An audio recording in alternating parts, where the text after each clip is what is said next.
The S&P 500 is trading at all-time highs. Over the past 5 years, the market is up more than 80%. On paper, we are witnessing one of the greatest bull markets in history. But if you look at the people actually powering this economy, the data tells a story we haven't seen since the 2008 financial crisis. Consumer sentiment is in freefall. For decades, stock market performance and consumer confidence moved together. But after the pandemic, that relationship broke. This divergence suggests one side of this equation is lying. Is the stock market hallucinating a recovery that isn't there? Or is the average American about to be left behind by a permanent shift in how wealth is created? Today, we are breaking down the split economy and why this fragility puts everyone at risk. Let's start with the paycheck.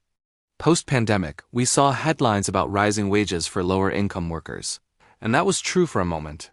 But since peaking in 2022, that story has reversed. Wage growth for the lowest earners has sagged to 3.6%, falling behind the highest earners. But the real killer is real income growth. When you account for inflation, real growth is sitting under 2%. We are seeing levels reminiscent of the early 2010s back when unemployment was at 7%. The wage gains people did see were immediately eaten up by the rising cost of housing, food, and energy. The result? The record savings Americans built up during the pandemic have been wiped out.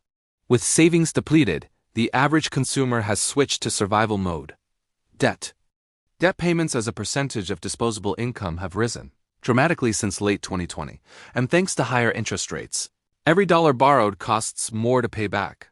So, here is the million-dollar question. If the consumer drives 70% of US GDP and the consumer is broke, why hasn't the market crashed? Why aren't earnings tanking? The answer is jobs.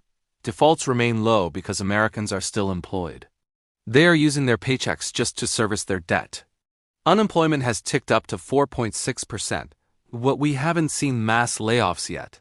It's a hiring freeze, not a firing frenzy. As long as people have a paycheck, they can keep the game going.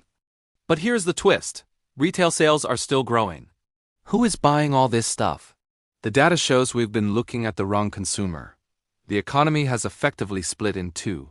In the second quarter of 2025, the top 10% of earners accounted for nearly half of all consumer spending. This is the highest level since records began in 1989. This is the wealth effect. The top 1% owns half of all U.S. equities.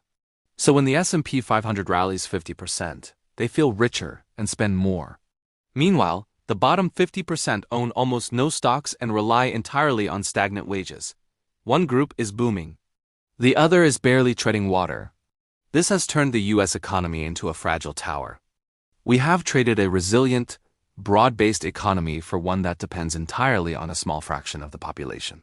As long as the top 10% keeps spending, the engine turns. But if the stock market corrects, if that paper wealth evaporates, the top 10% will stop spending. And when they do, there is no middle-class consumer left with enough savings to catch the fall. This divergence can't last forever.